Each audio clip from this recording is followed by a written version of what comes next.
Phew! Oh, I haven't dusted this up in a while. Maybe I should read this.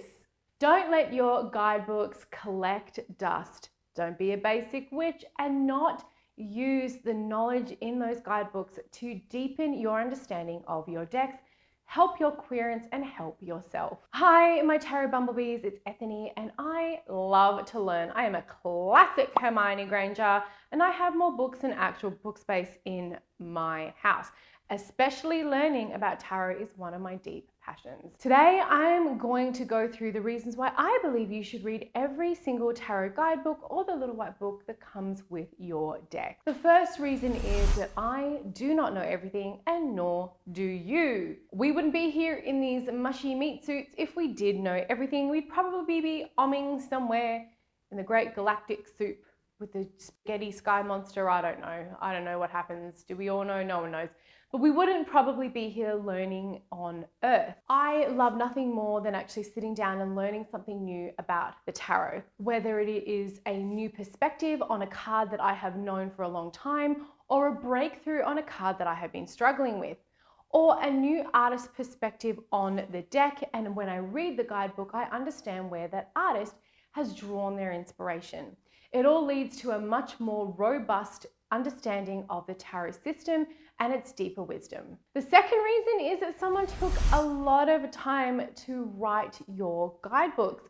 It actually takes a hot minute to write these guidebooks. Take it from me, I've written several of them. Yes, you may only get the little white book in your tarot deck, but it doesn't mean it hasn't got some really good wisdom in there for you. But if you're looking at a chunky guidebook, if you're looking at something that has been written with a lot of hours, I feel as though it is a real honor of someone's work to read what they have written for you. You don't need to read it cover to cover, of course, but reading what they have put in writing for you can help you understand how they come to the tarot, or how they view the tarot, and how you can incorporate it into your practice, or even just use that as a way of understanding other people, other cultures, other experiences and perspectives of the world. Sometimes we come across a new interpretation, a new keyword, or a new point of view of a card that is in the guidebook that may unlock a deeper part of the tarot for you. The third reason is that you may come across some new techniques to actually engage with the tarot. So the beginning of a lot of guidebooks, you'll have things like how to get to know your deck, deck interviews, deck blessing rituals, deck exercises, meditations, new spreads. All of those new techniques are wonderful. It's a great way for you to understand and actually do the work with your cards and your spiritual self. Some of these rituals, meditations, or spreads are things that you can use throughout your tarot practice, or even with your clients and querents. You won't know if you don't try, and I always recommend that you try new things to see if they work for you. The fourth reason is that you may actually learn something about card symbols. You may learn something about animal law, plant law. You may learn something about color therapy, body language, or through the artistic interpretation of the card. Some guidebooks actually have an area that is dedicated to the artist's interpretation, where they drew their inspiration from, or what important symbols they thought were definitely needed in that deck and why. It's always a really wonderful thing to discover, and of course I'm a bit of a curious learner, so I also like to understand why the artist or the author put in that information into that specific archetype. So what if your deck doesn't have a guidebook, or just has a little white book, which are those little pamphlet-like books that you get into different decks? Here are some of my recommendations. Look up the meanings online. Over at ethony.com, I have an entire page of upright, reverse, love, career for every single tarot card, and I'm not the only one who has a website that has a directory of tarot card meanings. The second thing you can do is to buy a tarot book. There are many wonderful tarot books on the market that will help you understand your deck. Check out this video if you have not, on some of my must-read tarot books for your practice. And the third is to use your intuition. Jump into the cards. Use what you know about the body language, what you're seeing in the card, how that card makes you feel, the connection. And remember, I have a video or two on how to intuitively read the cards as well.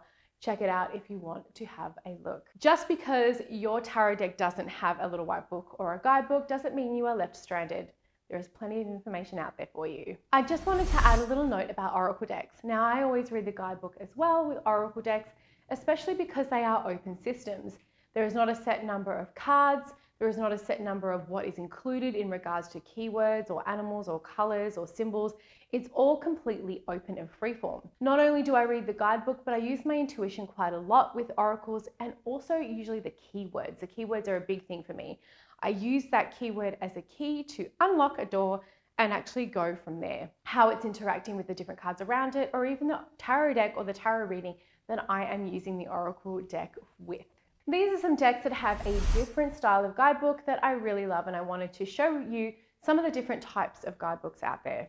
The Herb Crafter's Tarot is a very specific theme deck. Now, I brought this as an example because with a theme like this, I feel like it is very important to get to know the actual type of theme. So this has got herbs in it. Every single card has a different type of herb, spice, resin, and it is really important to understand why each one of these herbs has been given to the tarot card. So not only are you going to learn a lot about tarot, you're also going to get a crash course in herb crafting. Without reading the guidebook, you're only getting half the story, and it may find you confused about how to read this deck. The Tarot of the Divine actually has two books. First, you get the little book that goes in with the actual deck, and this has some information about traditional tarot card meanings.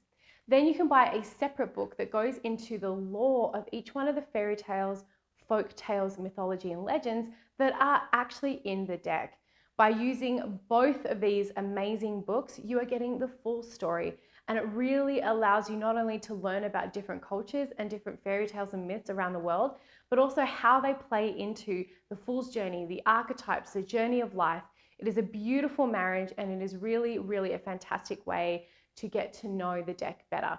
You can absolutely just read the deck with just this one, but this gives you the whole story. Now, My Modern Love Tarot is another type of guidebook that has been set out in a different way. Inside this guidebook, there is a section for every different type of relationship, from single all the way through to a relationship breaking up. This is a guidebook that has been written specifically about love. Yes, it does fall under a theme, but less about the aesthetics of what is going on the card, like the Herb Crafter, and more about what this card actually has to say about relationships and the dynamics of human relationships. So this is why I would recommend reading a guidebook that is giving you a different perspective on each different card under a specific theme.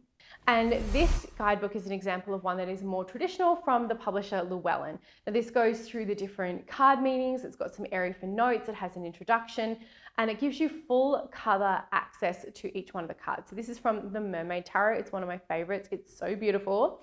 And this is a more traditional guidebook. It's big, it's a nice big guidebook, but you'll find that these come with all of their box sets.